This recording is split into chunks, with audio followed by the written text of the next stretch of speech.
an advocacy champion who believes that Nigerians with disability are on the verge of overcoming the age-long social stigma and inequality. In collaboration with the European Union, Site Savers International, the Nigerian media, and other partners, Dr. J, through the ABLE Foundation, is working towards a total transformation of the landscape of disabilities in Nigeria by changing the perceptions via strong inclusion efforts.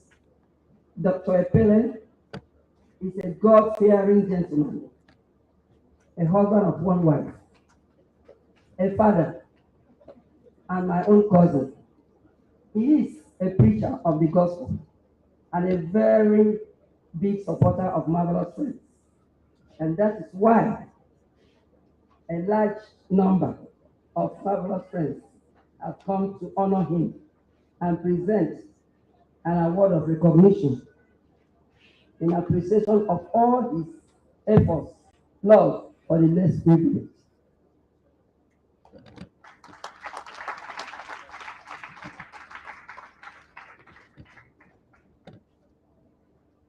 This award that I'm presenting now is an appreciation of your tremendous, consistent financial and material support given to Marvelous Friends over the years to support the widows, the orphans, the handicapped, and the indigent students.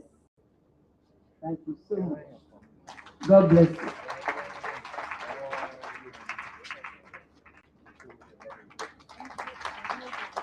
Marvelous Friends.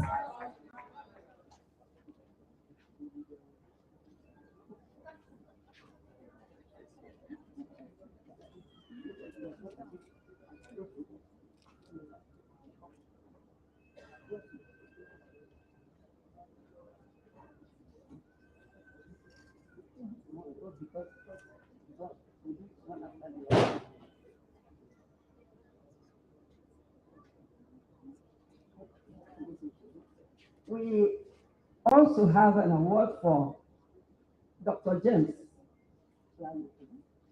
Yes, I know. Because I have heard about his work, his contributions, his support, everything he has been doing to make better the disabled persons living with disabilities. He has been doing a lot of work. Sitting down there, listening to him, he deserves to be given double award. I listened to him, I was carried away. I said, this is somebody who is in love with what he is doing. I am really impressed. God bless you, sir. This award, a special appreciation to be presented to Dr. James Laulu, Executive Secretary, National Commission for Persons with Disabilities, in appreciation of your consistent support for the less privileged in our society. Thank you. Marvelous friend.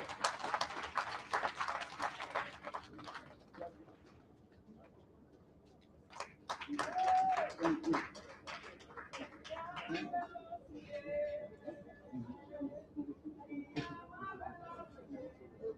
Let me respond on behalf of what the award.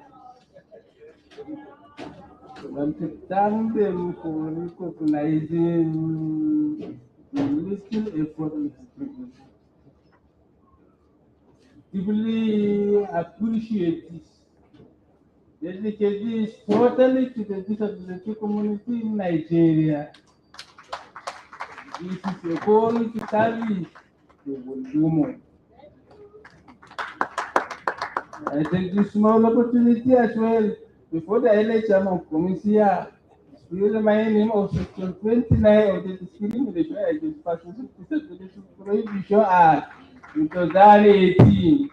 It says 5% of the total workforce of the institution, government has to provide for persons with disabilities. And then as we approach the 2023 general election, we are calling on our INEC chairman as he comes here, all the ad hoc staff that are supposed to do the election for the 2023. We want extra commitment from our chairman here to provide that 5% for the disability community. On our own side as an institution, we are ever ready and committed to provide the need for the 5% to the INEC chairman to make sure that we will see the ability in disability, and that once we participate in the election, it's automatically going to be peaceful. Thank you.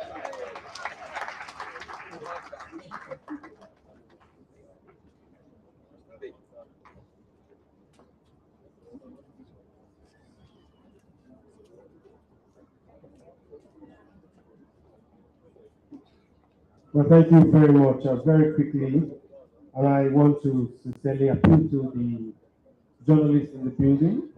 We thank you for your time, and we hope that you will just remain for the rest of the day. We'll be running through this program, I want to assure you. And very, very quickly, permit me to move to the next item.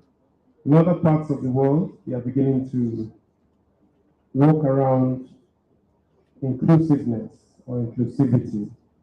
And for us here, it is also important that we try to look at that. When the INEC chairman resumed, he started off first with a 5-year strategic plan. He had moved on from that point to continue to work around issues of inclusiveness. The biggest problem you can have in a country is not only not to have access to the polls, but the biggest is not to have access to the INEC chairman. But for us here, particularly members of the disability community, we have two-way access to the INEC chairman. He does not only give us access to him, he uses our suggestions every time, and he also comes to spend time with us. So we have access to him, and he also has access to us. Let's clap for the chairman, please. Under his leadership, we have also witnessed the launch and implementation of the INEC framework on access and participation of persons with disability in the electoral process, the inclusion of specific provisions in the Electoral Act, among others. So distinguished guests, while other countries are asking, what is Nigeria doing with regards to access to electoral process, electoral services, or the needs of the persons with disabilities, or the inclusion considering policies or accessibility to books, ballot guides, and materials? It is my honor to invite the man who has all of these in his pouch. So distinguished guests, ladies and gentlemen, let's therefore welcome our keynote speaker for today, who will answer these questions and make all the other commitments. Let's welcome Professor Mahmoud Yakubu, the chairman of INEC, as he delivers for us. The keynote for us today is a major commitment ahead of 2023 elections. Please, another round of applause for me.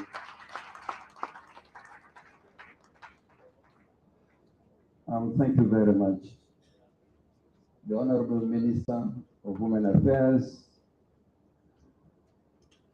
the Chairman of the National Population Commission, the National Commissioner in charge of Information and Voter Education, INEC, my colleague, Barrister Festus Okoye, the Executive Secretary, National Commission for Persons with Disabilities,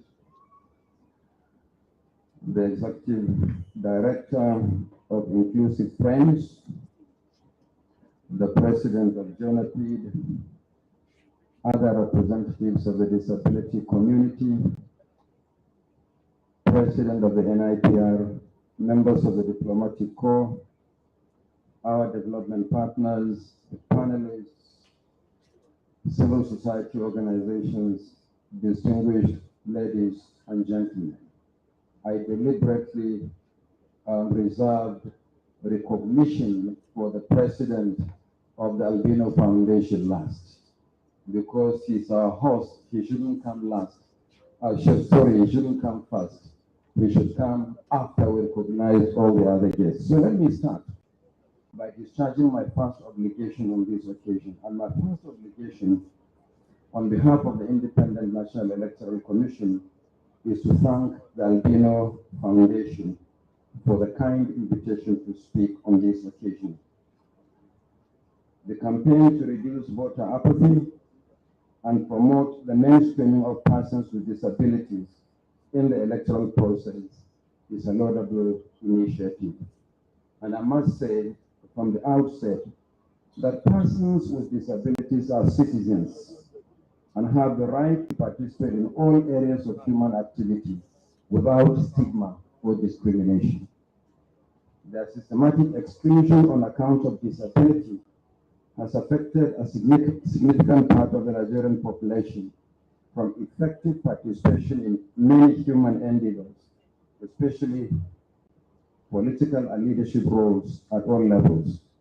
And this is clearly unacceptable. The National Population Commission, and I'm happy that the chairman of the Population Commission is here, estimates that at least 19 million Nigerians are living with disabilities. From our records as the election management body, many of them are actually registered voters. We owe it a duty to our democratic and electoral processes, as well as national growth and development, to encourage their active participation as citizens with equal rights. They constitute the category of marginalized groups along with women and youth. Therefore, all barriers to their inclusion must be dismantled. In partnership with the disability community, INEC will continue to promote inclusivity, not in a symbolic way, but in a very practical way. Our emphasis is not just on their participation as candidates during elections in particular, but involvement in the electoral process in general. And already we have taken several practical steps in that direction. I recall that a few years ago, the Commission accredited persons with disabilities as election observers. By this decision, Nigeria became the first country in Africa where persons with disabilities in their own right observed elections, beginning with the Edo and Ondo governorship election in 2016. The maiden report of their observation, entitled Disability Votes Matter, was launched in October 2017, and I was personally there when it was launched. I am glad to note that persons with disabilities have remained active election observers since then. This is significant because the feedback received from their observation reports helped the Commission to engage more with the disability community at consultative meetings and to respond to their needs during elections. I promised Grace Jerry in 2017. At that time, I was holding the rotating presidency of the ECOWAS network of electoral commissions, that I was going to be an ambassador of the disability community in Nigeria. And I shared that report with all my colleagues in the West Africa sub-region. And I think they profoundly appreciated the efforts of the disability community in Nigeria. The Commission launched the INEC framework on access and participation of persons with disabilities in the electoral process. Beyond that, a new department, and this has been mentioned, of gender and inclusivity, headed by a director, was established after the 2019 general election. Working with political parties, we also encourage them to create PWD desk offices.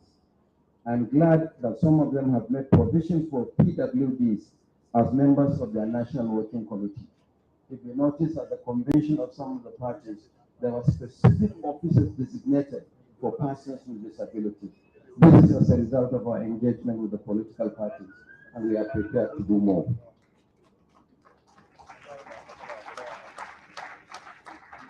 However, there is so much to do to address the persistent gap in political participation and inclusion of people with disabilities in party leadership and nomination of candidates for elections. I urge the political parties to do more. One of the progressive provisions of the 2022 Electoral Act is the specific provision on the participation of persons with disabilities in the electoral process. Section 54 provides for assistive and inclusive devices, which in a sense, the Electoral Act has codified some of the initiatives already undertaken by the Commission. So much of what my brother, the Executive Secretary of the Commission said is actually what we are already doing. And so much of what I have today is actually preaching to the converted. We're already on the same page on this.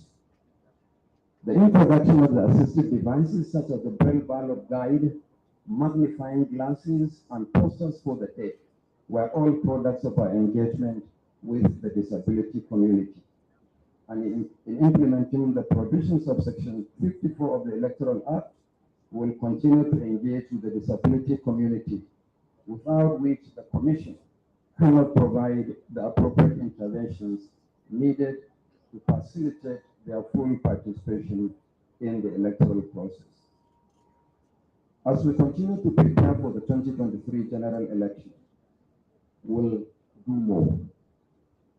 But for us to serve the inclusivity or disability community better, we need more reliable data on disability, particularly the locations with the largest concentration of PWDs. I'm glad that working together, a lot has been generated. And for our part, we have also gathered data on disability from the last voter registration exercise, which we disaggregated by type of disability. For instance, we now know the percentages of new registrants with albinism. We have the statistics nationwide of all new registrants. We now know the distribution nationwide of registrants suffering from blindness or hearing challenges or spinal cord injuries or Down syndrome or little stature. We have collected the data. But for the previous registrations for the period before the 2019 general election, what we have been doing during the off-cycle elections is when a person with disability approaches the presiding officer to vote, we will then tick against that person's name his or her type of disability. And that has also helped us. The whole idea is to have the data so that we can serve persons with disabilities better on election day.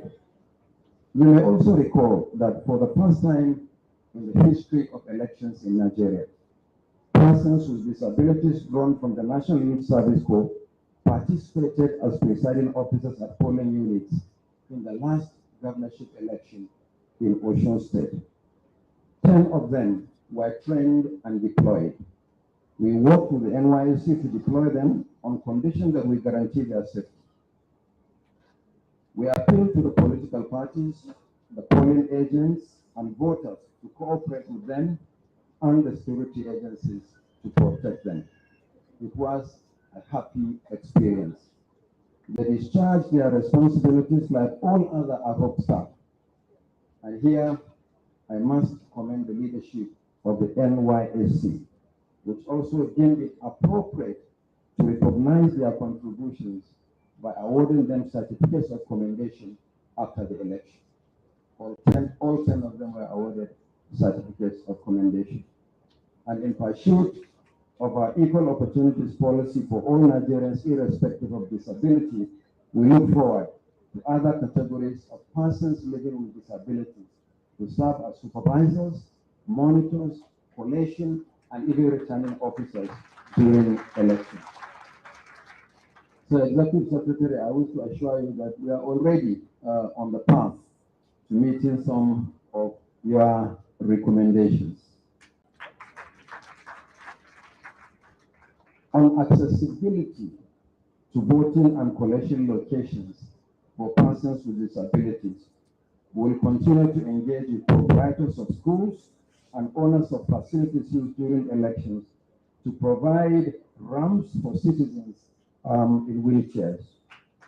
Most of the facilities are public schools and public institutions. INEC doesn't own the buildings. They are in the main public institutions used every 4 years or as the need arises for the conduct of elections. Let me therefore on this note call on governments as well as proprietors and service providers across the country to ensure that persons with disabilities have access to all facilities, not just for the purpose of elections, but as a matter of responsibility. Wherever they are, persons with disabilities should have unimpeded access to all facilities, whether it's for education or health or whatever, not just for elections. And I must add that it does not take much to do so. What does it take to provide a ramp into public buildings and schools that people can use every day throughout the year, not necessarily when elections are around the corner? So I was asked to give a keynote address, but sometimes I hardly define the difference between keynote address and just an address. And I know that there is a panel on which a national commissioner from INEC is going to serve. So I've decided to take, just like the other Google messages, 2 long minutes for my address, rather than a longer period of time for a keynote address. So on this note, I want to commend the ABLE Foundation. Jack has been a very good friend for collaborating with INEC and other stakeholders for working tirelessly towards enhancing the practical participation of PWDs in the electoral process in Nigeria. I wish you a blissful discussions. I thank you and God bless. Thank you.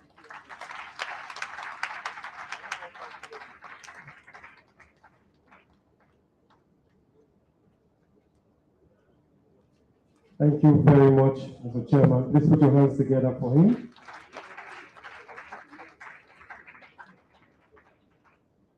This is indeed a keynote address with all the keys intact. That is enough for our panelists to chew on.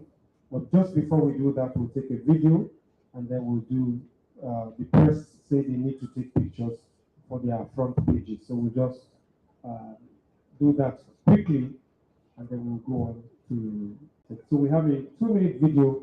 If we just watch that, and afterwards we'll take the pictures. For the journalists, we want to be on the front pages of all the papers tomorrow. So we'll do that quickly.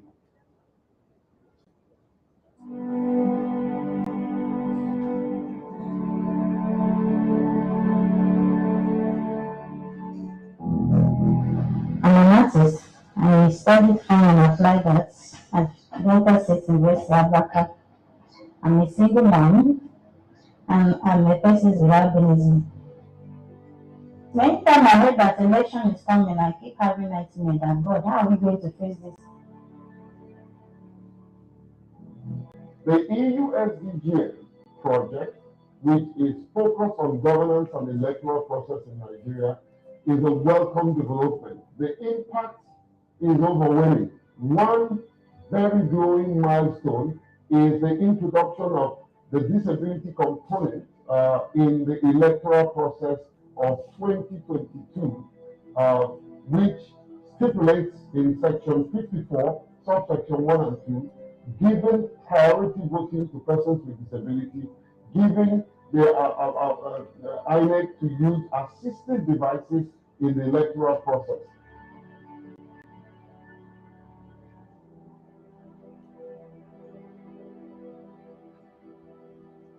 For the first time in the history of Nigeria, a person with disabilities, yours truly, participated as a presidential aspirant during the purchase of aspiration forms. Most every person with disability were given forms for free. Before the electoral reform, I used to be scared because when I look at the queue, it was so long. And because due to our condition, we were able to withstand the sun. But now that they have reformed it, by the time I get to the electoral venue, before you know it, the electoral officers just come, even when I did not even ask them, they will just come forward Please leave this one. Come, let me attend to you. You understand? Those are one of the things. And before, you will see the way they will arrange the venue.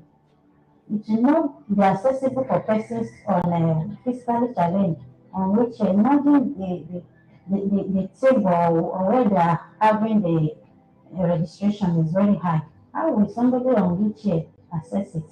But no, it wasn't like that.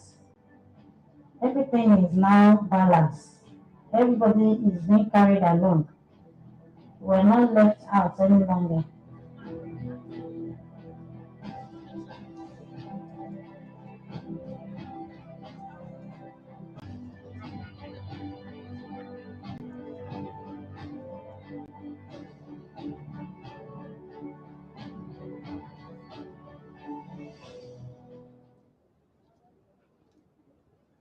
Person with disability in Nigeria, do you know you have a right to vote in the upcoming general elections and subsequent off-cycle elections? The forthcoming 2023 election in Nigeria will feature not less than 16% of persons with disability as eligible voters. We call it Vote Able. You call it participation of persons with disability in the electoral process. Go out and vote. From the North Central to the Northeast, Northwest, Southwest, Southeast, and South-South, the ABLE Foundation is safeguarding disability inclusion in Nigeria's electoral process through a nationwide voter education campaign for the community of persons with disabilities. The Vote Able scheduled activities will commence with a national press conference in Abuja on the 17th of October 2022, whilst these activities will hold as follows: Abuja, October 19th, Kaduna, October 24th, Gombe, October 31st, Port Harcourt, November 7th, Enugu, November 14th, Lagos, November 21st. Vote Able. Voting is our right. This project is funded by the European Union through its EU SDGA program and brought to you by the ABLE Foundation in collaboration with the National Commission for Persons with Disabilities. Thank you. Thank you very much. That, of course, is a very special commercial break. We also want to thank the INEC chairman for not coming alone, but for also coming with his federal commissioners. We have the Honorable Federal Commissioner for representing Kaduna, Dr. ABLE2VOTE. Please put your hands together for him. Thank you. We have also the Honorable Federal Commissioner representing Niger, Honorable Baptiju Usman. You're welcome. We have also Honorable Ejike Eze for Enugu. Thank you very much. We have Professor Uba Inabwe for Imo. Thank you very much, Honorable Federal Commissioner, and Honorable Johnny Wanme for ABLE. Thank you, sir. Let me also quickly recognize the representative of the U.S. Embassy, represented here by Amanda Watley. You're welcome.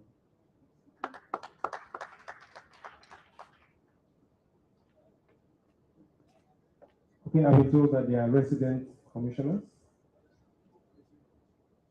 Okay, actually, okay, so they are National Population Commission. See the way I've just appointed new officers for it. Well, it's those who broke the note for it. You see why I said it earlier that the FC is under the control of those who hired him. But I apologize, sir. Please. So thank you very much for your Honorable Federal Commissioners for the National Population Commission. Thank you. So we'll do the pictures quickly. Gentlemen of the press, if you're ready. I know that the INEC Commissioner will be in both of the pictures. So the first picture will have the INEC Chairman, and then we'll have Jake will join. Then we'll have the Chairman of the NPC. We'll have the representative of the Honorable Minister. Can we just come so that we can take this picture? Because we'll do them two. They told me it shouldn't be more than 5 persons in one picture because we want to use it for front page. I have to buy all the newspapers tomorrow.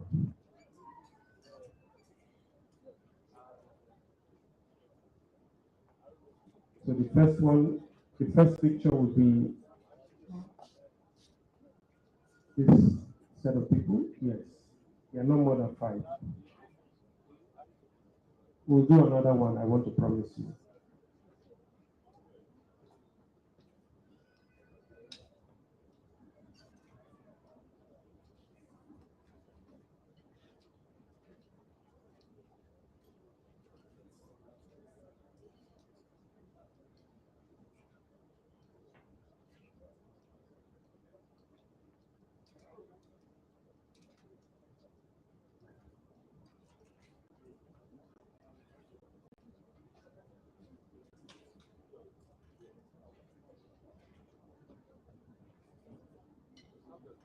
Thank you.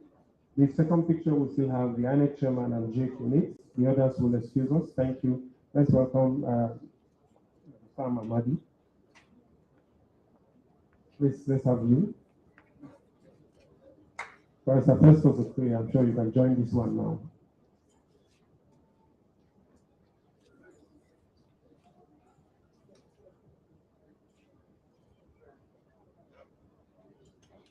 The MPC chairman, so you were in the first one. I think you joined this. Project manager of ABLE Foundation, please join this picture.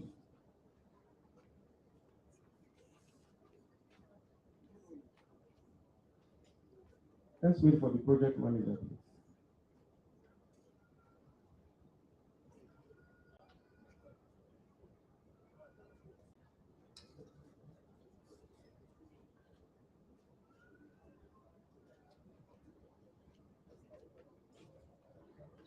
Thank you very much. Please, let's put our hands together for the chairman. So the next, very quickly, will be constituting our panel. Our discussion will be around security issues, disability and prevalent gaps in electoral rights of persons with disability. Well, this will be our focus. We're talking about voting. We'll also be talking about access.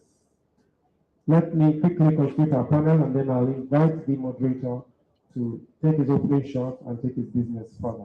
Barrister Festus Okoye is the INEC National Commissioner for Voter Education. Please put your hands together for him as he comes up.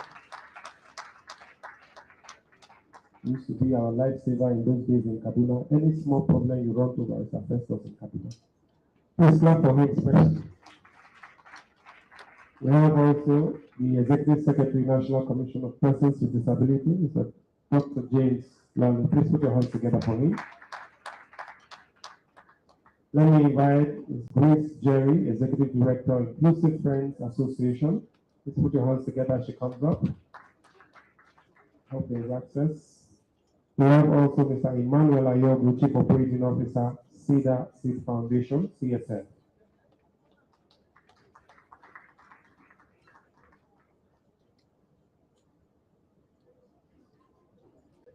And to help us moderate this panel, let me especially invite the Executive Director, School of Social and Political Thoughts, Dr. Sam Amadi. Please put your hands together for him.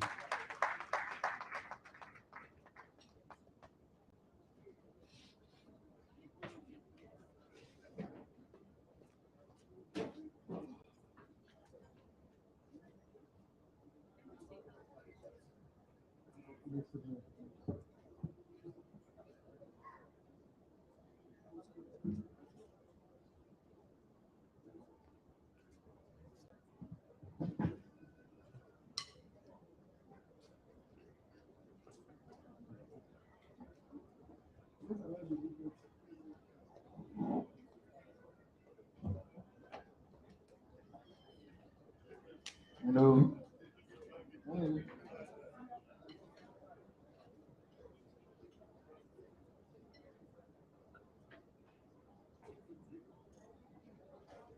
Okay, thank you very much. While we allow the dignitaries to leave, I think we can now settle down for an important conversation. We have approximately 1 hour for this conversation, at least by the schedule.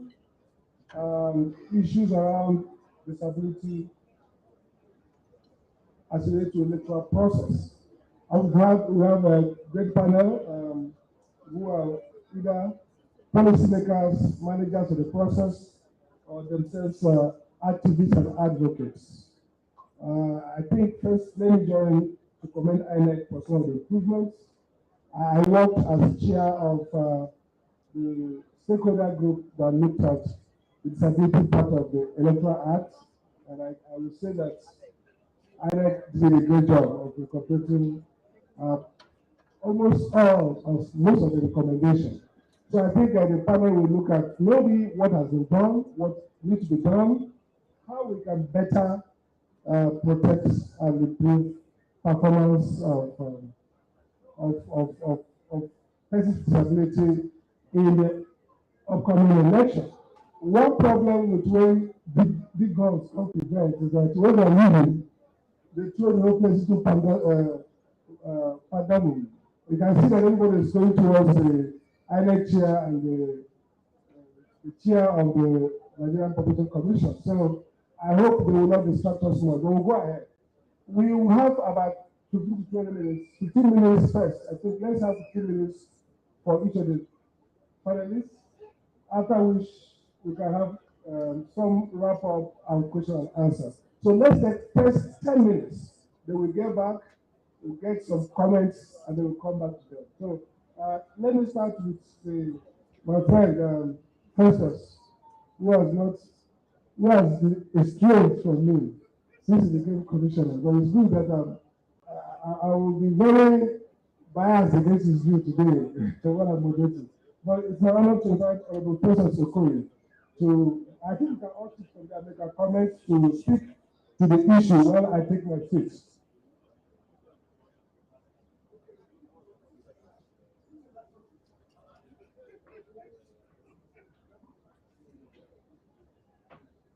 So I'm a lawyer by training, so I've been trained to stand and make my points and advocate my points.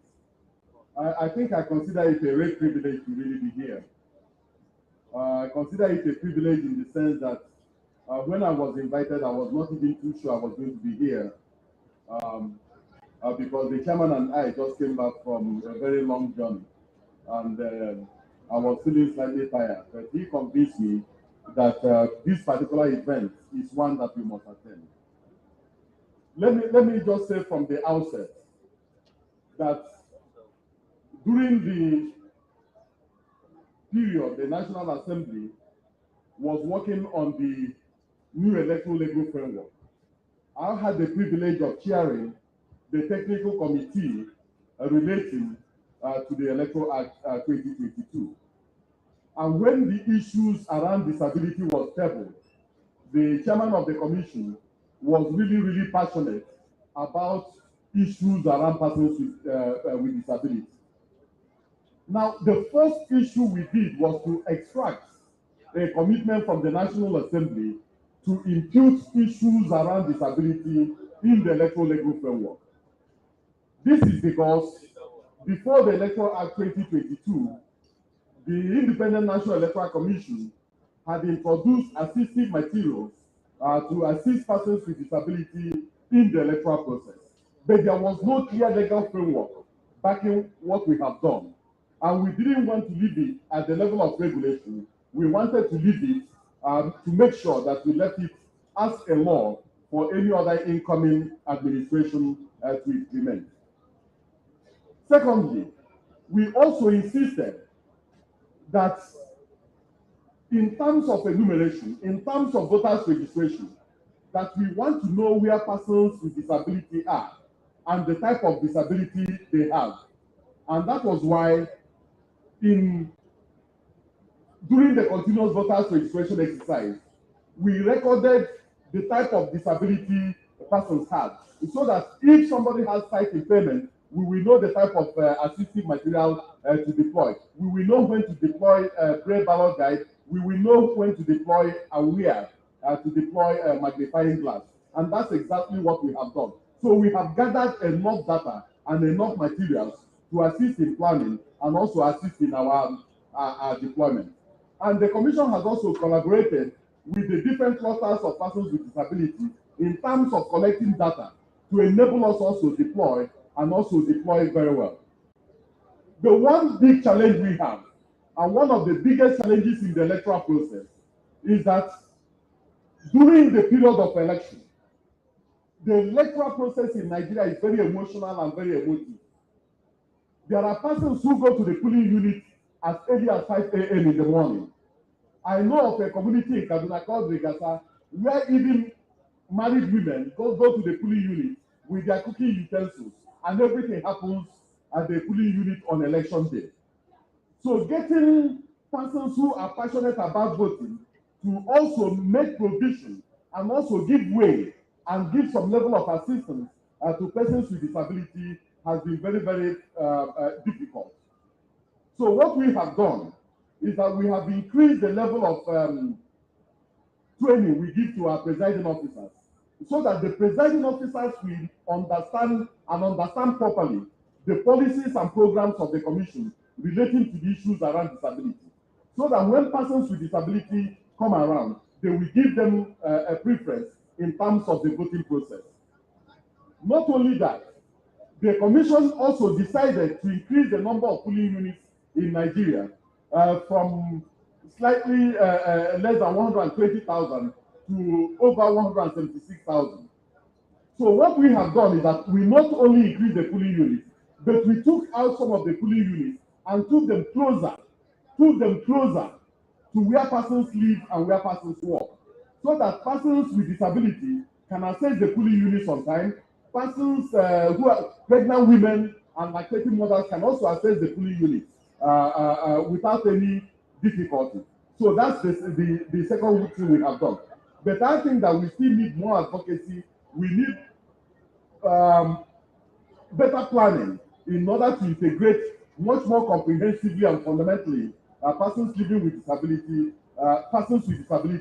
in the electoral process. I believe that this present commission, and within this present commission, no Nigerian will be left behind. All Nigerians are equal before the law, and all Nigerians deserve the right to be integrated into the electoral process. And in the Osun governorship election, we make sure that some of our presiding officers are persons with disability. And in the 2023 election, as the chairman has pointed out, we are going to make sure that we evolve a deliberate policy to get as many persons living with disability as possible to serve as presiding officers, assistant presiding officers, supervisory presiding officers, and collation officers in the electoral process. I am sure that we are not where we want to be. We have not attained that level of diligence and that level of rainbow correlation that will enable us to mainstream persons with disability in the electoral process. But I believe that the small incremental changes that is going on in the commission will go a long way in making sure that this integration and this mainstreaming takes place. We are not preaching to outsiders. Within the commission itself, we are also making sure that we walk the talk. In other words, we are making sure that what we preach is what we observe in the commission. And that's why we created a gender and inclusivity department to deal more fundamentally with some of these issues. And so I believe that we need a rainbow coalition of Nigerians. We need to carry every person along, whether in terms of gender and whether in terms of disability. That is the only way we can build a nation and we can have a country where everybody finds himself or herself inside it. And so we are not where we want to be, but we'll keep on working to make sure that this country works for everybody that lives in it. Thank you very much. Thank you. You did well. Laid out clearly the framework, looking at what has been done and what has not been done, particularly how INEC has tried to respond to the challenge. I want to point out is correct that even before this Electoral Act, INEC has started implementing some of these measures administratively, but they didn't have the backing of law. There was an issue around when we were doing the drafts, look at the drafts again, issue around how you change behavior so that you prioritize persons with disability first to do, first to vote. I think the law has tried to address those. So let's give him a round of applause for his presentation. I think I would like to invite, well, maybe I will alter it to the left and to the right, as you to do this. I would like to invite who is the Chief Operating Officer of Cedar Seed Foundation for his first look at this issue before I go back to my friend on the left and finally my.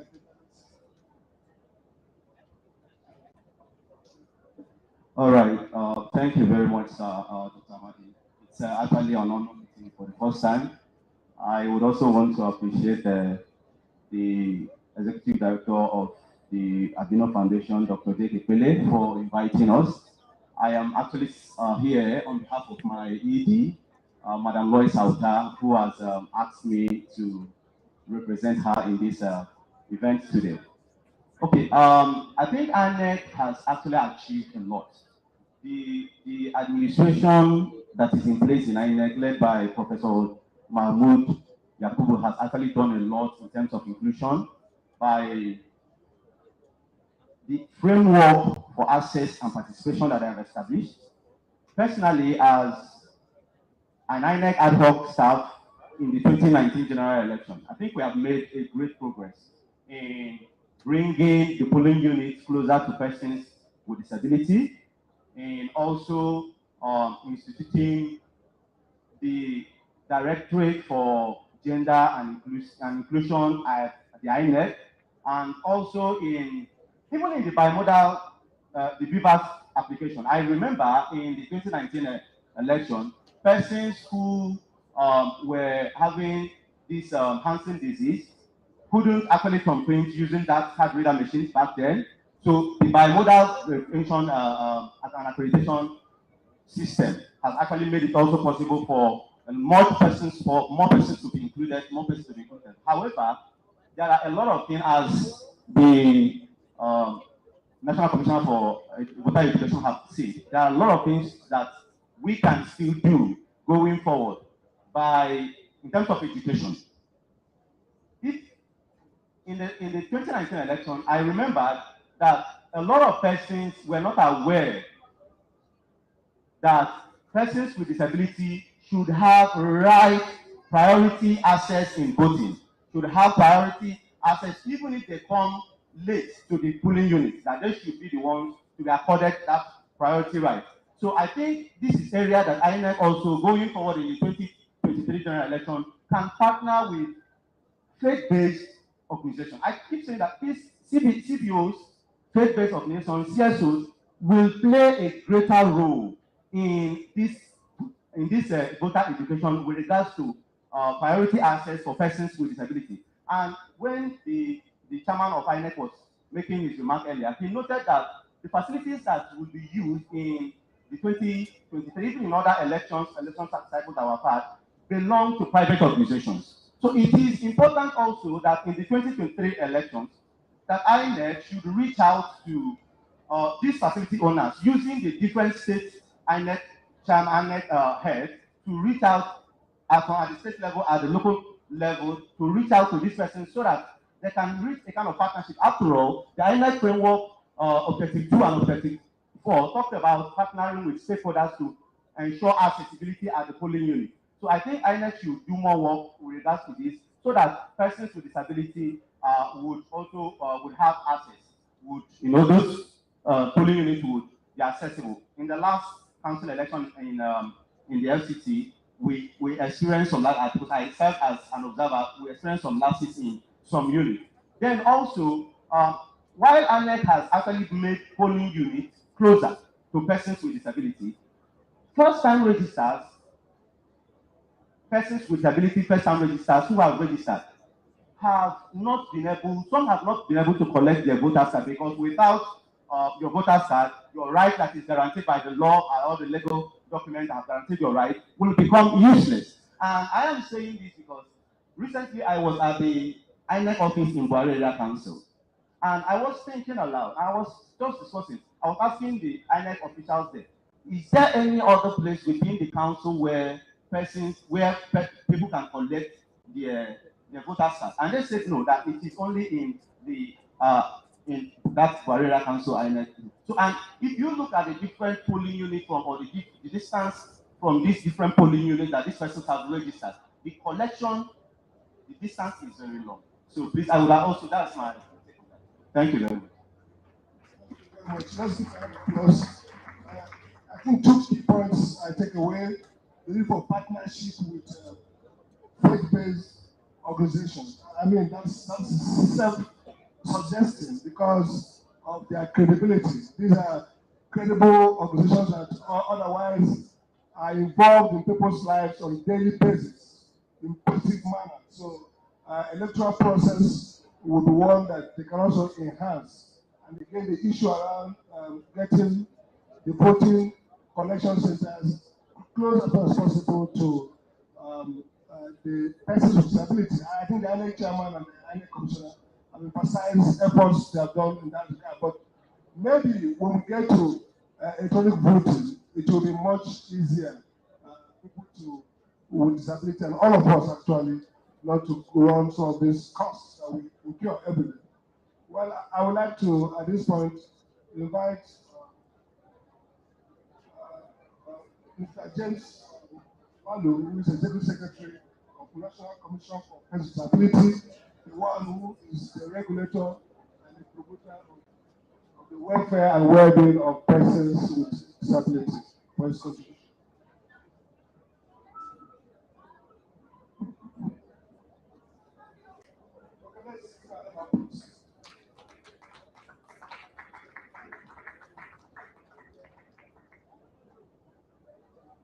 Now all the protocols have gone, so no more protocols now.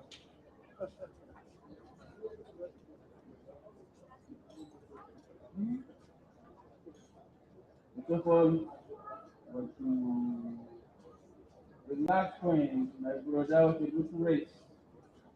I mean, the issue of voter card, collection of voter card related to that. This is another one perspective. I am here continuing to look at one side from the one side as a person with a disability. So I am from both the demand side and the supply side. The issue of collection of voters cards is another very important issue. We have different interests as an institution in this area. We want to see how we can be able to work together with INEC to be able to address this challenge.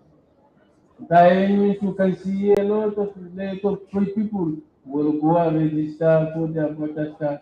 Again, but it's very difficult to be able to go out for it. Now, the disability community, it is of interest to us. We are able to collaborate with INEC to get the data of disabilities that already registered for their voters card. If we are able to get that, we will use all the necessary structures of the disability community down to the community level to be able to make sure that we pursue everybody to be able to go out for the voters card. Additionally, there can be some special ways trying to reach out to the disability community to be able to get their voters. To register is another thing. To go and collect it is another thing. To go for accreditation for voting is another thing. And to be patient to wait and do the voting is another thing. So when you look at all of this, they have the necessary processes that only patience can enable us to be able to perform our civil rights as a community. We will continue to shout that we have the number. We will continue to shout that we have the PVCs in our hands. We must have to make that PVCs to be useful. This is another thing. Another area for me as a person with disability. So, send them to the presentation of fully units is very important. Like when you come along, some of the schooling officers here may like to ask you some questions. They would like to explain something for you. They would like to tell you something in the process before you are able to vote. I can understand that in some voting fully unit voting centers, when you come early in the morning, they will try to address you, the people here, and try to inform them all the necessary rules, the regulations at that point, so that they can be able to understand it before they start voting, before they start the accreditation and the voting, how the machines work, how you are expected to behave, and other things are happening at the community. So when something comes like this, we come with our ears closed, and we cannot be able to hear all this type of information is another problem. Secondly, the attitude of the ad hoc staff at the Pune unit again is another issue of concern. Because when you come, you tell them you are not hearing, we are participating. Okay. Stay here, stay here, stay here, stay here, just stay here. When we finish here, we will come and attend to you. That is another challenge. Parking us aside can get us somehow to avoid getting to anger, and some of our people will leave. You see, as I say it here, the totality of the discrimination against persons with disabilities will make it very, very clear. Persons with disabilities, they receive the priority attention will be screening anywhere. So on this area here, the only out of staff there need to receive the necessary training, the instructions, the directives from the INA to tell them once you see a person with a disability, don't park in. You receive him immediately, give him the opportunity to vote and let him do. Because another issue here is the matter of security around that place. We're experiencing a lot of things. When you come to voting centers, sometimes voting can be delayed unnecessarily without explanation until when they start getting that. When you start getting that, they say what happened, or anything happened, talks coming, and other people coming to come and disrupt the place. This ballot box snatchers and other political parties, when they see that they are losing, they will come and disrupt the entire place. The security is being provided in this fully unit. They need to understand that persons with disabilities need to be protected first before any other person. Vulnerability at that point is very, very high. You may not be able to run. You may not be able to hear what is truly happening. Before you know it, you are bam here. Then you see stones dropping from left, right, etc. To come and hit you. With your disability, you cannot be able to run. You may not see the road to run. These are the issues. So in this is yeah, the issue of accessibility, to people unit is another issue. Yeah, I like Chairman was here. Talk about taking to the streets. And then you make a raise a question. It is just simple money to be able to control Karama. It doesn't take anything. The fact here is there are different rounds. There are rounds for vehicles.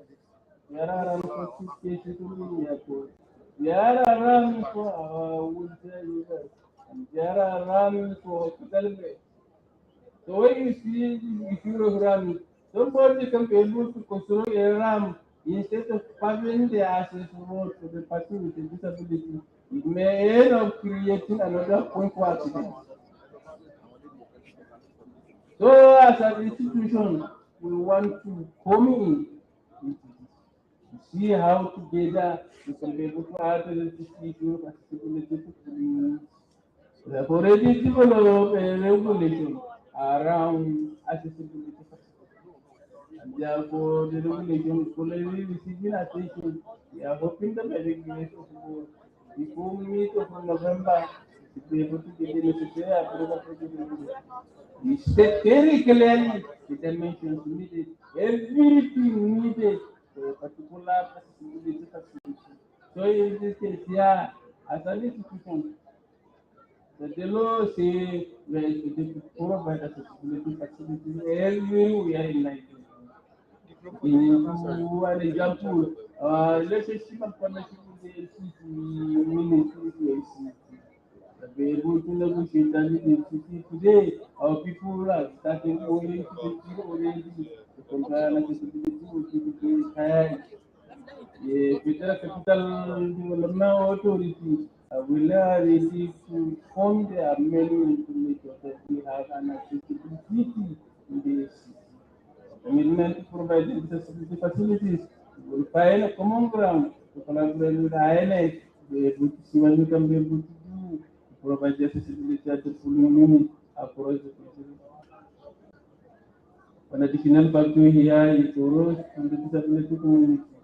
So one the courage and the confidence to be there to work. Sit down at home and to fear what may happen at the polling unit may deny you your right to perform your civic duties as a citizen of the Federal Republic of Nigeria. Sincerely speaking, the issue of this water apathy for the disability community is something very important for us to address. I am one, I want to belong to that community. I want to belong to that group of those who are interested to go and vote. Since I lost my hearing ability, all the elections that happened, all the elections that happened from 1997 until the 2007 general election that I participated. All that, I say, yeah, if I go there, I want to. You see, when it comes to registration, you get my voter's card. My brother forced me to go and give it. I got my person, my voter's card.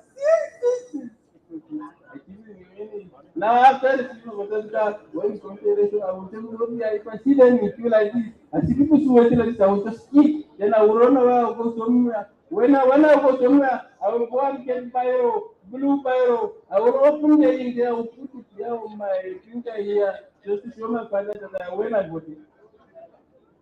You know, this is so we have a lot of people that can be able to have that attitude, There is need for us to take that away and make sure that we go and vote. So many the courage to go and vote. So that we can contribute our quota on who becomes our leader. If you do not vote, you may end up endorsing a wrong leader.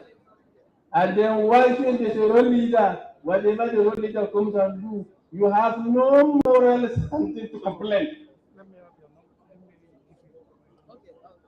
You have no moral something to complain.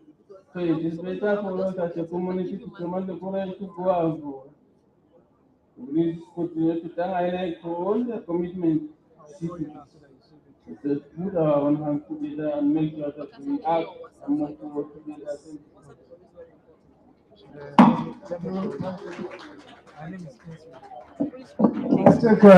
deserve another applause. The man who has the responsibility to make sure that the government caters, understands, and responds to the concern of our community. So another applause for him. I have pointed out some of the issues, lip service, sometimes inadequate response to service. I want to hope that we have that things will get better, and these basic support will be provided for them. I think it's now the time to bring in our sister, Ms. Grace Jerry, Executive Director, Inclusive Friends Association, for our response. You can go. All right, thank you very much, sir. Clap for her. Let's clap for her. I know you are eating, so it's all right if you don't clap, all right? But while you're eating, just pay close attention. Thank you so much. I remember we worked closely with you in terms of making provision for the amendment of the Electoral Act. And interestingly, it has become our reality today. I remember the Inclusive Friends Association started putting together proposals on the amendment of this act since 2016. And we are glad that together with the ABLE Foundation, we worked on ensuring that the amendment of the Electoral Act got into the act in good time. We were together at the National Assembly during the repealing to also bring up these issues. And we're glad that our issues have made way into the Electoral Act as amended 2022. 2023 election is going to be the first time I would say that the Electoral Act will be piloted. The new Electoral Act with the new guidelines ensuring or mandating INEC on making all this election all inclusive for persons with disabilities.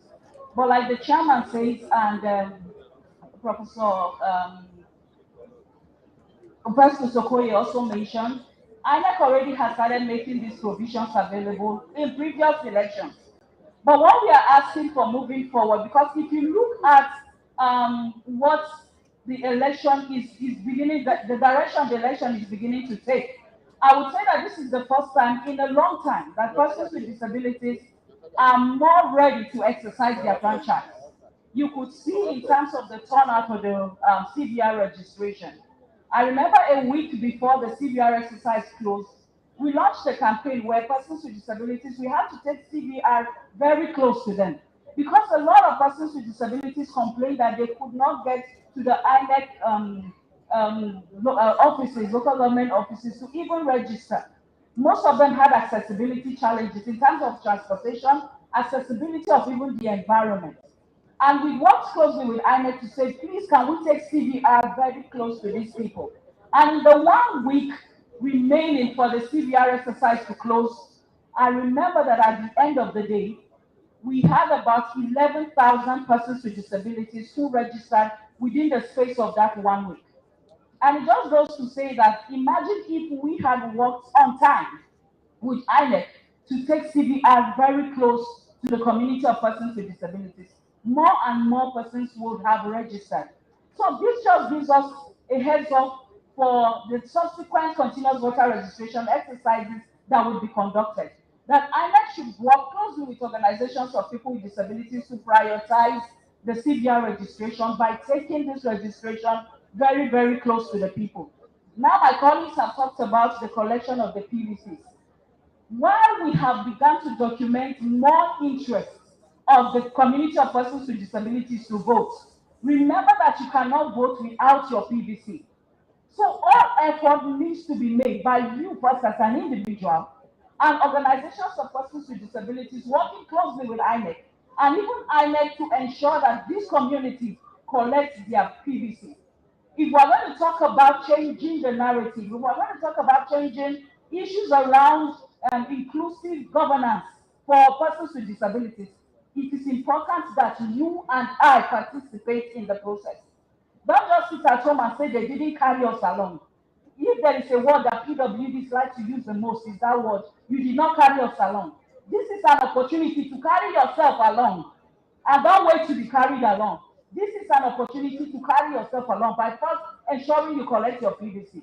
Now, our recommendation for INEC, I may not get the opportunity to say this because of time, is that we need to tie number to participation of persons with disabilities in this election. In previous elections, we have always talked about increased participation. But because we do not have a data recorded on Form EC40H, accurate information, on the spot information on election day. At the end of election, international observation missions will reach out to us and say, how many persons with disabilities voted? And we cannot provide that data. We've not been able to tie number to participation of persons with disability community. I want to make a recommendation for this election that the Form EC40H be put to proper use.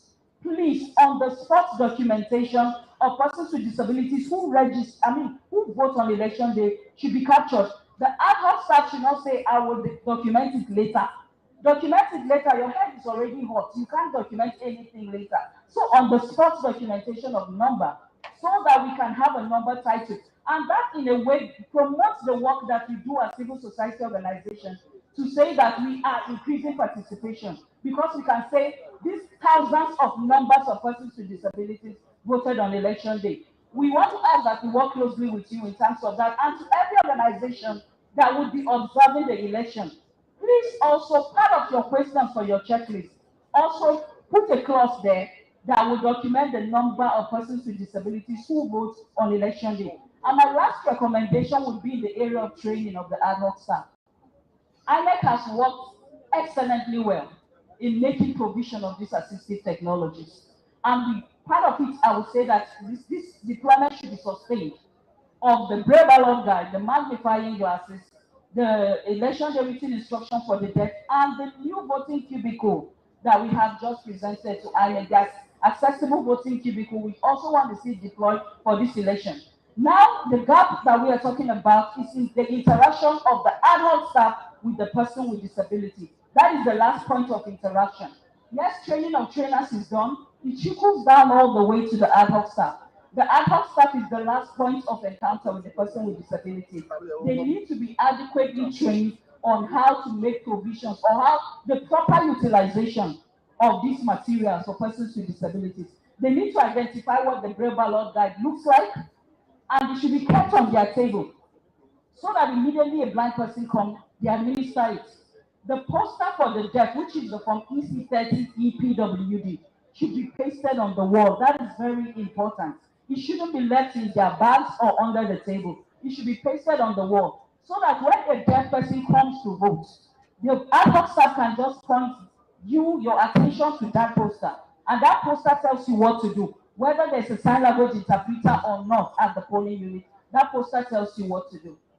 And finally, I would say that it's important that they learn or they understand the various types of disabilities so that they know who a person with disability is. I remember during one of the observations, because we normally deploy team of observers to go observe at every election, they could not identify or agree to some disabilities because they were not sure if it was a disability or not. My observer team had to tell them this is a disability. So they also need to understand the various types of disabilities so they know who to give priority to during election. Those are the recommendations I will make for now. Thank you, sir. Thank you very much. She spoke from the perspective of somebody who is involved, who was involved in the process, leading to the enactment of what is now a major change in the legislative framework of elections in Nigeria, particularly as it relates to persons with disability. I will turn it open for questions and comments, and I guess the environment is good enough for all of us to contribute. 3 key points I want to raise at this point. It's clear from INEC and our own perspective, collaborating agencies and institutions and persons, that we have made progress. We've moved from nothing to something. INEC has worked hard, worked smartly with everybody to come to a point where we can say there is legal visibility for persons with disability in the electoral process. There's now a legal authorization for affirmative action, whether in terms of providing necessary tools and the technology to assist persons with disability in voting, or even prioritizing their voting. So we now have that now as a form of legal provision. Again, we are seeing increased resources invested both at the level of INEC and NGOs like ABLE2VOTE Foundation and others to train not just the officials of INEC and other electoral officers, ad hoc staff, and so on, but to train we ourselves, persons with disability. I include myself because as the chair of the Albino Association of Nigerian Board, I'm also a person with disability. So to train us to understand the various requirements and processes.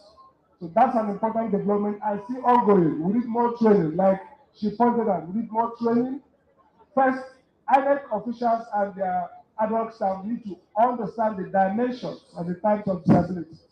So people can quarrel whether A amounts to a person's ability to access those priority provisions or not. So INEC has to do more to make sure everyone understands the evolving categories. I remember about 5-7 years ago when I got up with Jack, the UN didn't have a charter on albinism as a form of disability. So it's the advocacy that made even the UN to acknowledge that this is something that should be part of a health protocol for development. So I wouldn't be surprised if tomorrow we put another category of disability as strong enough to be captured in this process. So INEC should be forward-looking and make sure they are up to date with these provisions. Again, like she pointed out very clearly, laws on paper are nothing except we use them. Except you are willing to come out and vote and take advantage of all these innovations, whether in terms of technology, facility, or law, they amount to nothing. And therefore, it's important that persons with disability go out and take their PVC now that INEC is giving PVCs out. Of course, INEC will make some provisions to digitalize collection centers. I think they need to be more. They need to be more flexible. Maybe events like this can even constitute a collection point.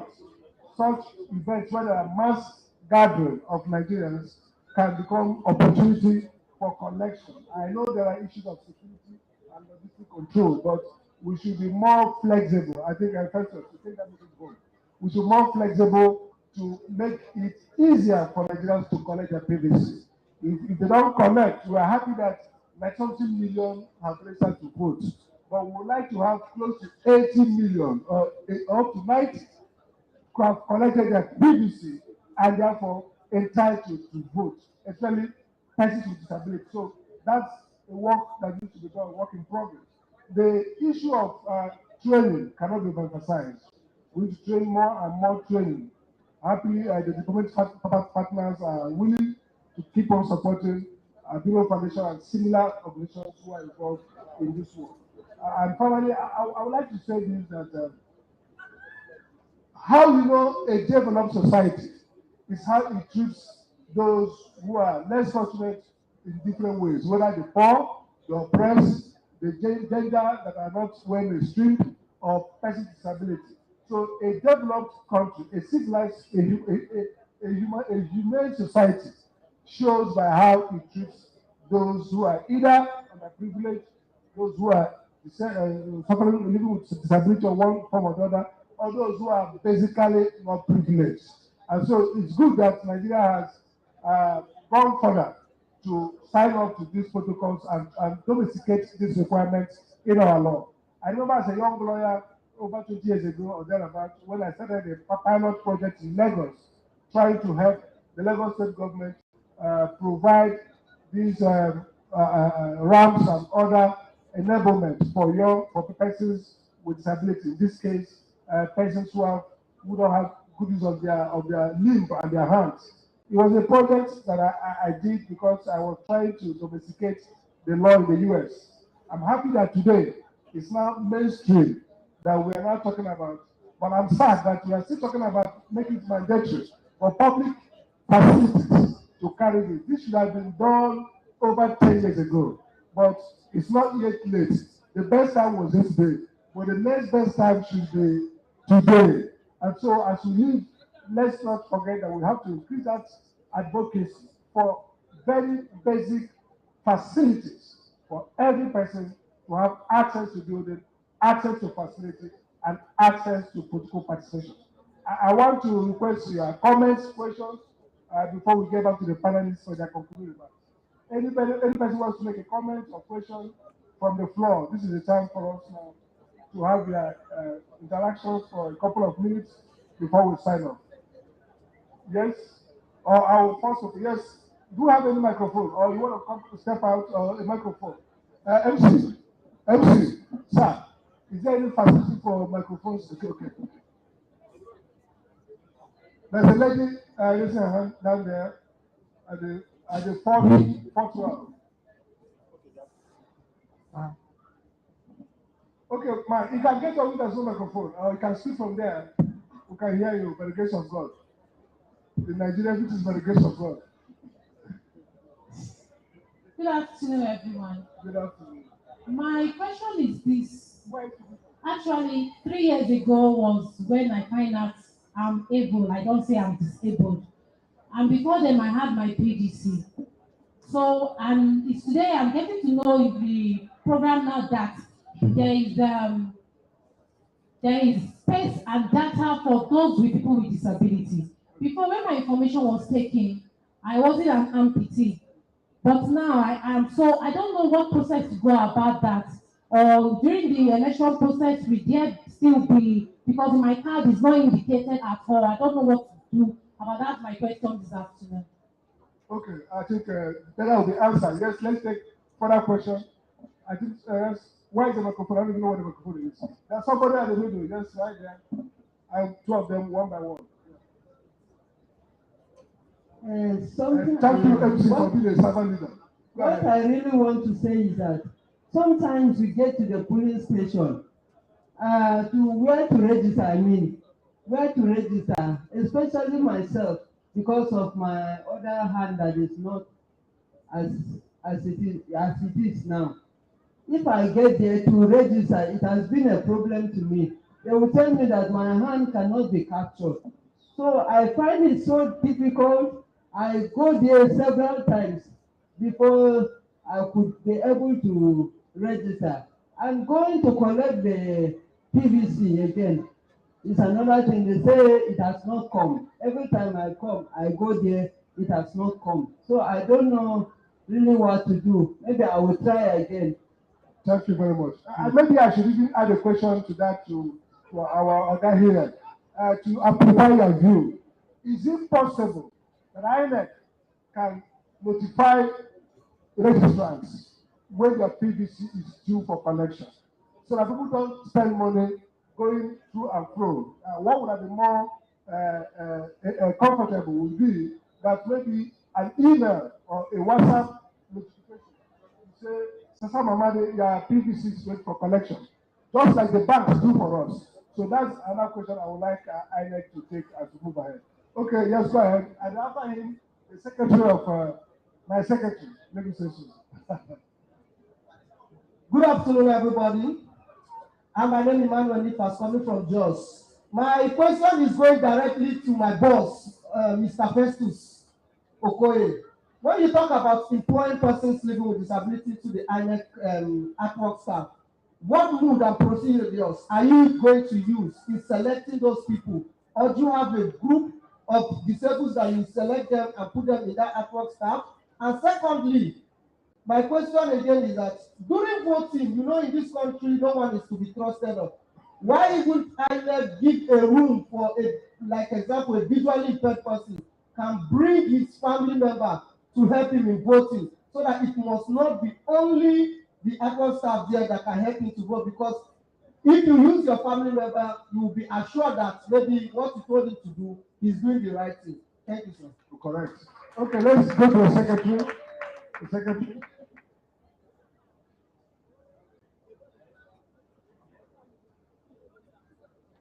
Thank you very much. Before I ask my question, let me commend Festus Okoye. You have been very, very proactive, even on the social media and television and radio, about issues of election and the matters that come in. My question is a follow-up to what my board of director chairman just said. Now, because of the challenges persons with disability have, most of them went and registered online. And now we are told that most of the people that registered online, because of one thing or the other, they will not be able to access their PVC before the election. You know that it is because we are trying to look for the easiest way. That is why persons with disability went to register online. Now, majority of the persons with disability who have registered online, from what I'm hearing now, because we need to go and verify something in the physical in the office, and because of the challenges involved, we could not go. Now, most of us that registered online have been disenfranchised. What is INEC doing about that? Thank you very much.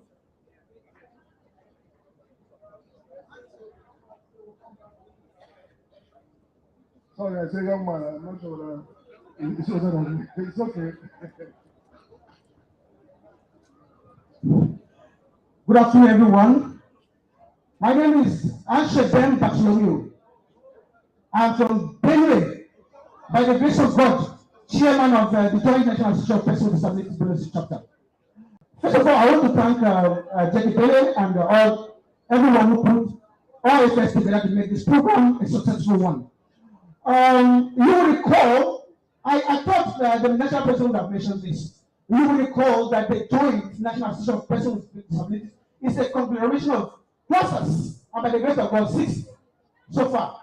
Going by this number, one of the clusters is not recognized, or not the interest is not recognized in the INEC registration and subsequently voting, which is leprosy survivors. Now my question is, why is it that it's not possible for these people to be included when you are talking about all inclusion? Why are they left out? And if you are recognizing clusters, why is their own not represented? I asked this question at INEC headquarters in my state, but they told me that there are efforts in place to ensure that these people are also included. How soon?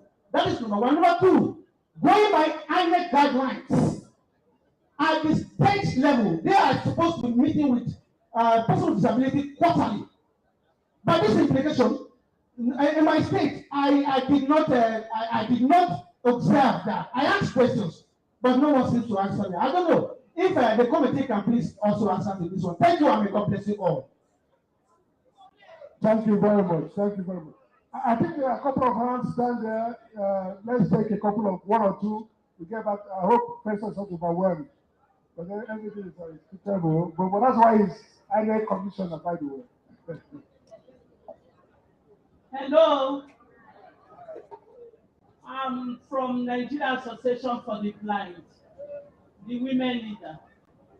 I want to thank the ABLE Foundation. Especially my thanks goes to JK for putting up this organization, at least for organizing this and enlightening people that they can vote easily. It's true we have been hearing it, but it has not been easy. And we pray that this time it will be as easy as it is being sung.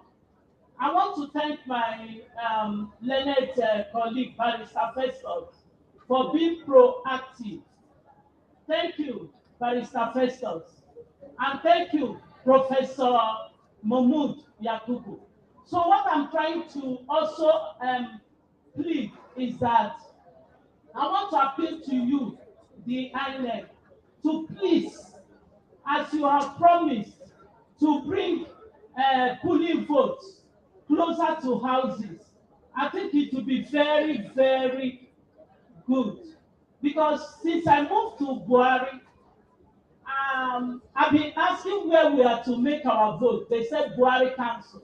And it's very, very far. Please, I'll be very grateful if you people implement what you said. Thank you.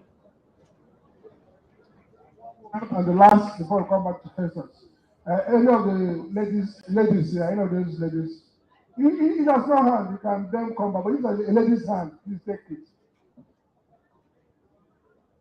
Give, well, there's no lady, okay, there's a lady here. There's a lady with ability, sure. Okay. Good afternoon, everyone.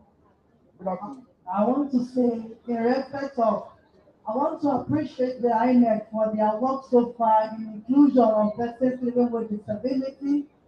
My question I want to ask the INEC here is that during the election proper, my suggestion is if they will put each polling unit should have inclusion of persons with ability so that it will be easier because there is nothing about us without us. So if a person that is not living with disability is not to handle, the person is to handle somebody that is living with disability, automatically it will be difficult. But if a person with disability is there in the polling unit to address his own family members, which are persons with disability, I believe it will be very, very easier. Let me cite this example. In my community where I normally go to cast my vote, each time I go there, there is a queue of line. And notwithstanding, I'm not supposed to join the queue because of the sun. Because in that area, in my polling unit, there is no trees around. So I find it difficult to go because of joining the queue. It takes a long time, and they don't know that persons with albinism are not supposed to stay under the sun to form the queue. So if they are to cite one person in each polling unit that is living with disability, I believe the inclusion will be very, very effective, and it will make life and voting exercise easier for we persons that are living with disability. Thank you.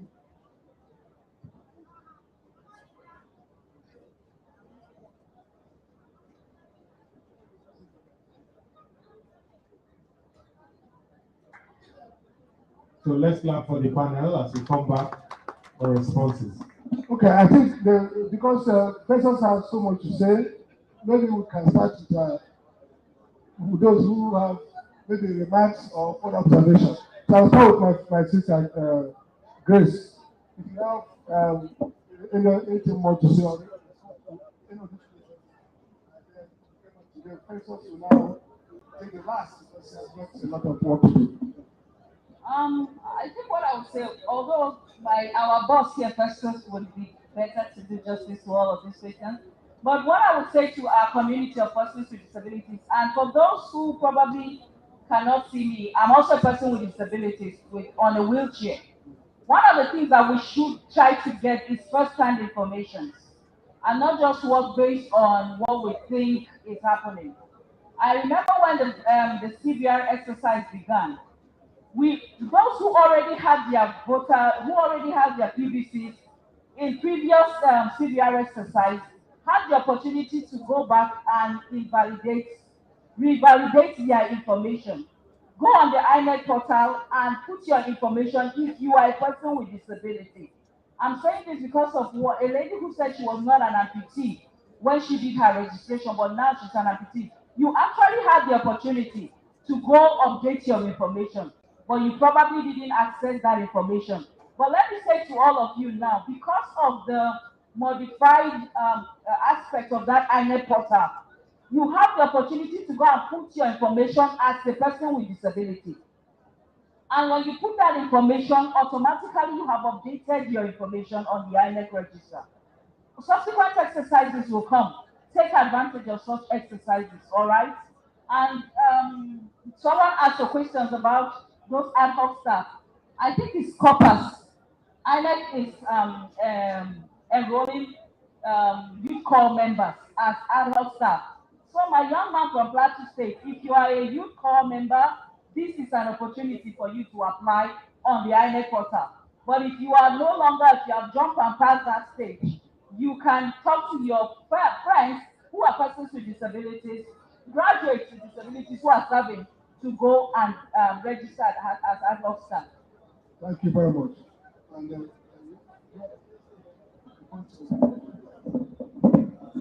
I want to make my concluding remarks with regards to security. The most vulnerable group during an election period is persons with disabilities. And the current arrangement with the Nigerian police force and other security apparatus might not necessarily be sufficient to take care of the security of persons with disabilities during the elections. So my own opinion, or what I would suggest to INEC to actually look into, is to be creative with regards to engaging community leaders. There are communities that have vigilantes. There are engaging other stakeholders to ensure that security is prioritized in local security. That's what I'm pointing at. Local security is prioritized. Thank you. That's a question as to who first to be evacuated in time of trouble. When there's crisis, who should be the first to be taken care of? Of course, the persons with disabilities, because they are less capable of defending themselves. Okay, so now let's pass the mic to our friend, the embattled and much praised INEC committee.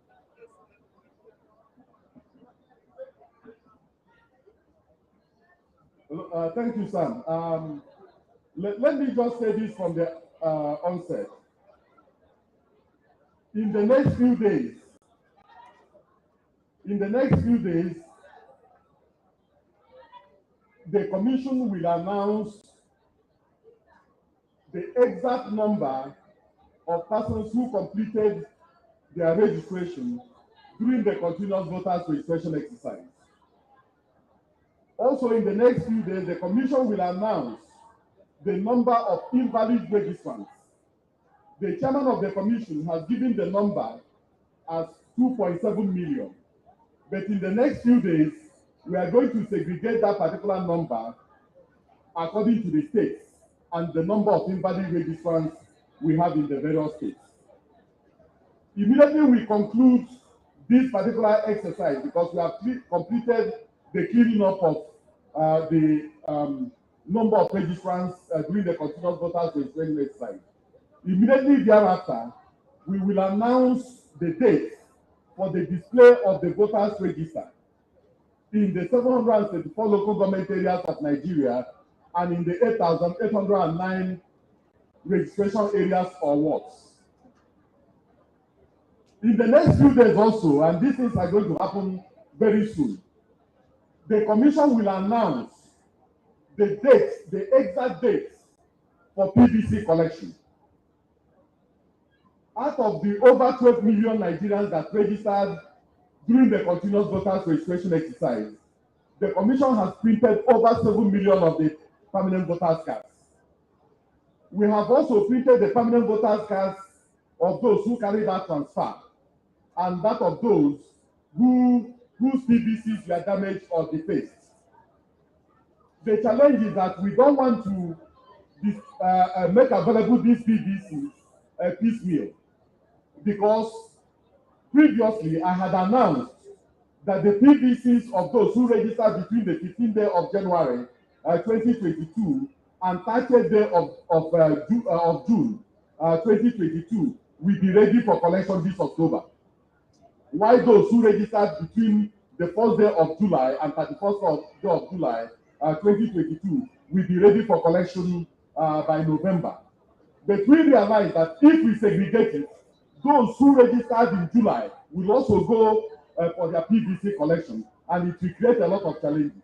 And so we are going to talk in all the PVCs at the same time, and tomorrow, being Thursday, the Commission will consider guidelines for PVC collection, because we don't want a situation where there will be huge challenges during PVC collection. As has also been pointed out, during the registration exercise, the Commission collected the telephone numbers of the registrants. Those who had email addresses, we also collected their numbers.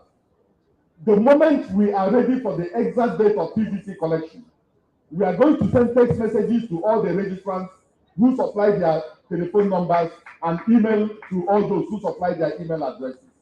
That's exactly what we are going to do. And we have also designed a framework where in each registration area, we will cluster, in each local government, we will cluster 2 electoral wards together for ease of collection. Some of the resident electoral commissioners and also some of the administrative secretaries have also been directed to carry out rotation. In other words, they can rotate the PVC collection within the registration areas in their local government to make it easier for people to collect their PVCs. Now, on the issue of one of the colleagues here raised the issue of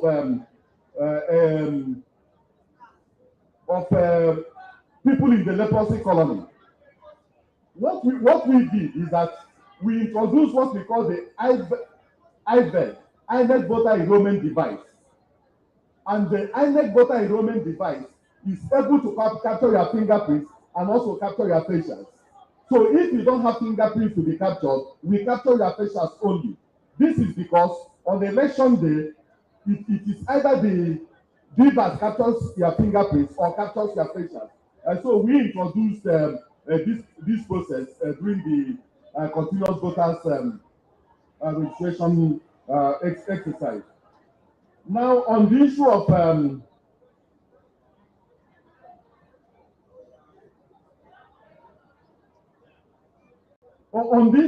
quarterly meetings, incidentally, our administrative secretary in Benue is one of the most experienced administrative secretaries in the commission. So on the issue of quarterly meetings, I'm going to raise it with him, and I'm confident that he will convene such meetings in order for a proper consultation and partnership to be forged between the commission and persons with disabilities. Now, on election day, in terms of voting, I have taken on board the suggestions that have been made in relation to training. All the ad hoc staff we are recruiting, we are giving them additional training. additional training in handling the beavers, and also additional training in handling inclusivity. We believe that this is very, very important. Now, for the 2023 general election, we are preparing for 95 million registered voters. We are preparing for 95 million voters.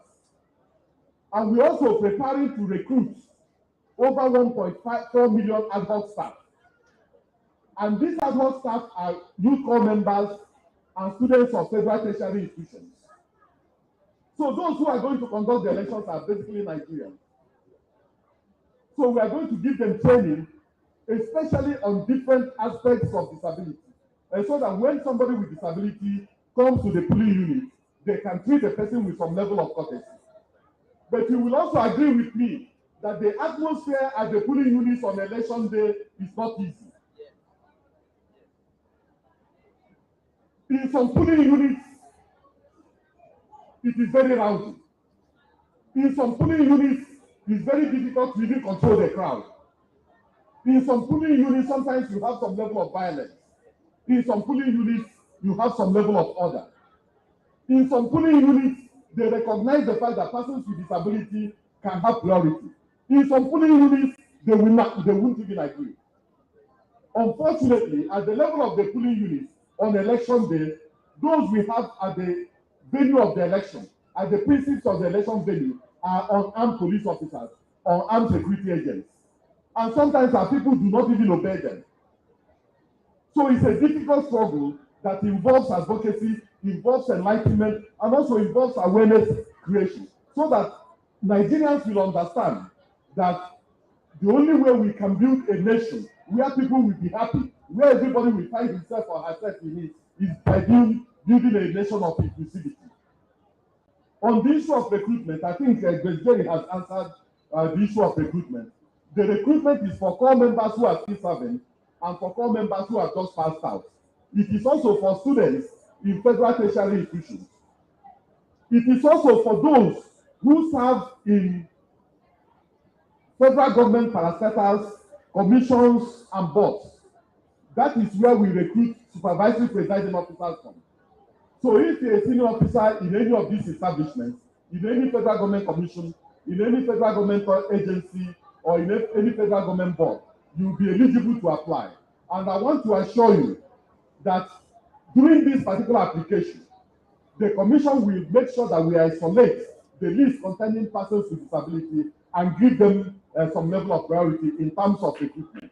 There is no doubt about that. Now, those that registered online, I think Jerry tried to clarify that. What we did with the online registration is called pre-registration. It's not registration. You do what we call pre-registration. In other words, you capture your data, your name, your date of birth, and other information. But the law is that you must still appear physically before a registration officer for us to capture your biometrics. That is the only way and the only time you have completed your registration. So what we did was pre-registration, and if you don't go to capture your biometrics, the implication is that your registration has lapsed. And that is what happened to some of our colleagues.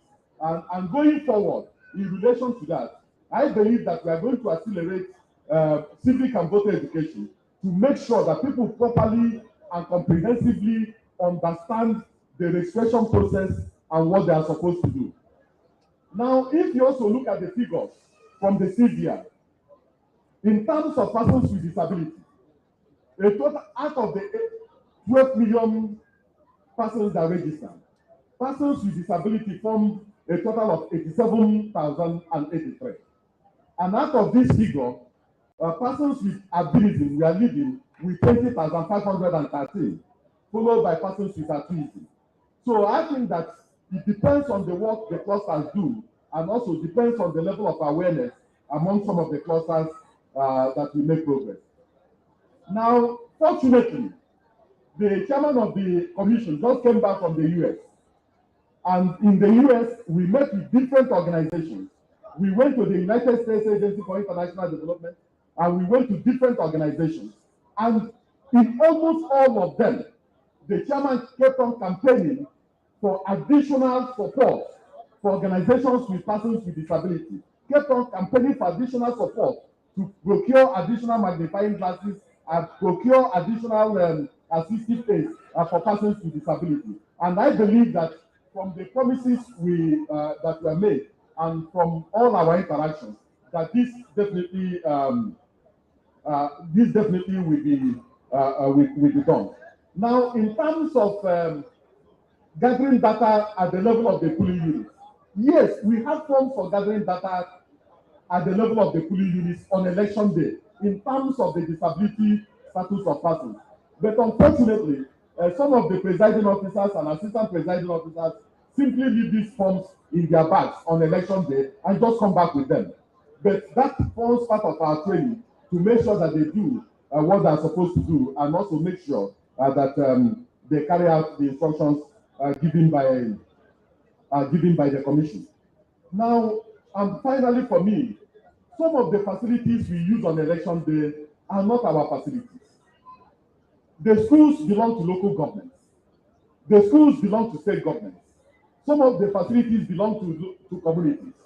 What we have done is to compile the schools that belong to the state governments and also compile the schools that belong to the local governments. And we have forwarded the list to them, pleading with them, one, to improve facilities in these schools, and also to make it easy and accessible for persons with disability to access these schools on election day. And so we are going to continue to do our best, working with the different clusters of persons with disability to make sure that, one, that those of us in the commission properly understand disability issues, properly understand disability language, and also do the needful to make sure that we build an inclusive commission and also an inclusive electoral process that will work for all of us. Because we believe that working together, nobody should be left behind. And this commission will not leave any Nigerian behind in terms of the electoral process. Thank you.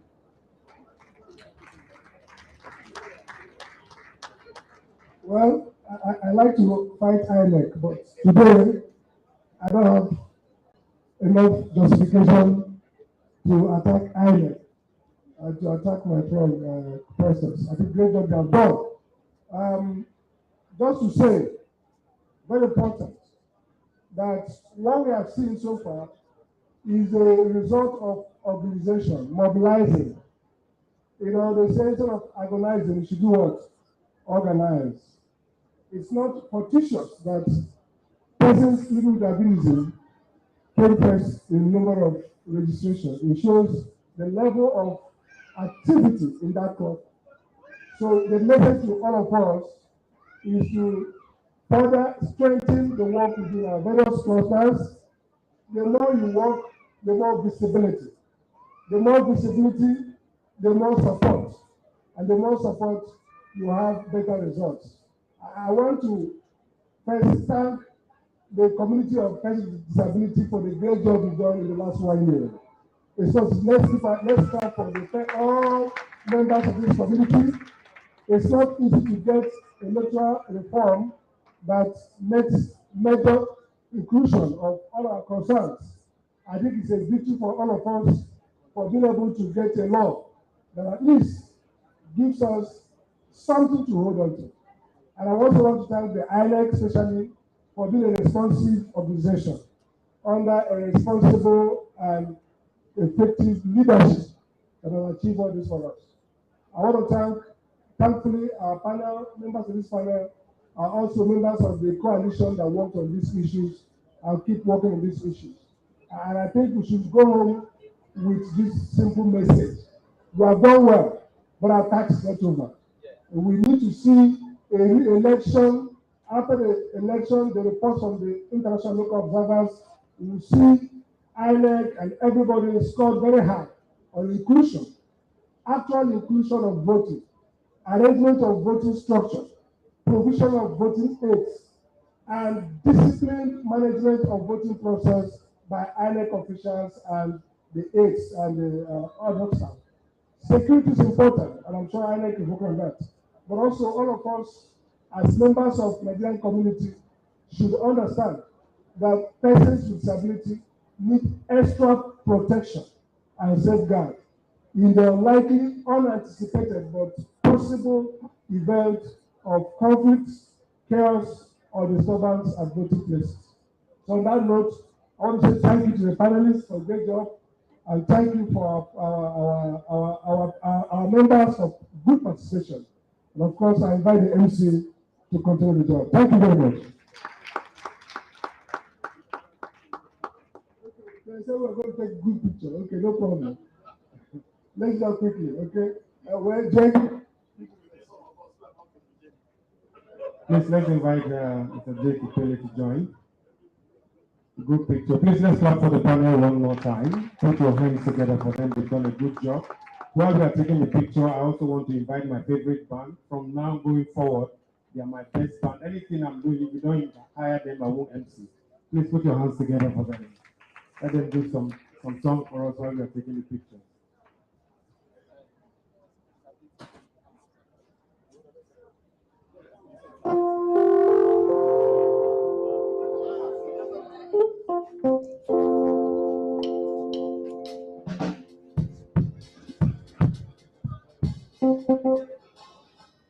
Madam, I think you can come and move this picture. Yes, please. Please, let's wait for the first lady.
Well, distinguished guests, ladies and gentlemen, just before we leave, it's important that we take the vote of thanks. And to do that, let me especially welcome our program manager, the Alpino Foundation, Madam President. Please put your hands together for her as she comes up to tell us thank you. In fact, we should thank her more because she has not slept in 1 week putting this together. Please put your hands together for her. Thank you very much. Good afternoon, everyone. Please permit me to stand on existing protocols. Before I do the vote of thanks, I would like to reiterate that the recently released INEC list of candidates for the governorship aspirants has 2 persons with disability. And I proudly announce that the 2 of them, one from Akwa Ibom, PDP, and one from Sokoto, ADP, are persons with albinism. I think we should start to that. Okay, so we thank our special guest of honor, the INEC chairman, Professor Yakubu Mamu, and we thank the honorable federal commissioners, the French embassy, the US embassy, the chairman of the National Institution for Public Relations, the chairman of the National Population Commission, the Ministry of Women Affairs, the National Commission for Persons with Disabilities, JONAPID, or the cluster heads and organizations of persons with disabilities. We thank you so much for your support in mobilizing the participants that we saw today. We thank you all, our amiable panelists, for your beautiful and very brilliant contributions to the topic that we discussed today. And thank you also for your recommendations. These are duly and highly noted. Thank you. And of course, special thanks to our funding partner, the European Union, under the European Union supports to democratic governance in Nigeria. And we will not fail to thank the staff and the management of the Albino Foundation. And of course, our distinguished invited guests who are present here today. We thank the members of the media. We thank everyone that worked behind the scenes to see to the successful implementation of this major project for us. We are very, very grateful. And then thank you all our friends and the friends of the community for your cooperation and for your partnership and support to us.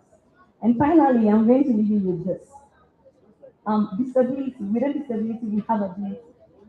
So we are able to vote. Beyond the ability to vote, we should also get our PVC. And then do not forget, you are always a champion for disability inclusion. Thank you very much.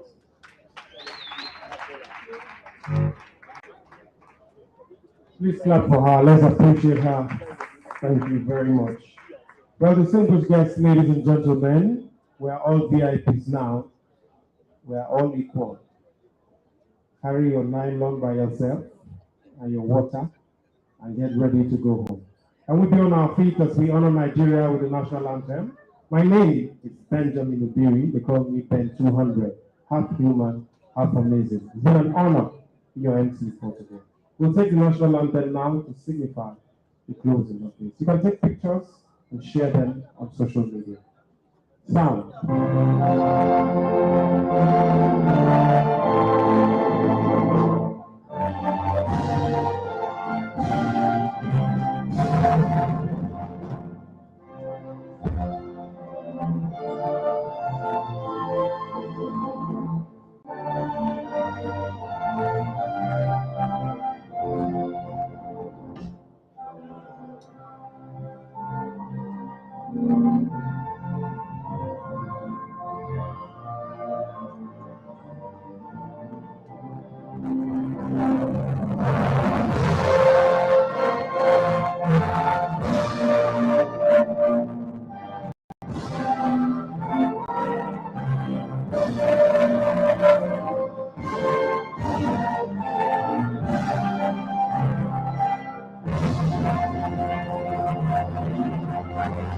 Well, thank you very much. There is a dancing competition taking place in front here.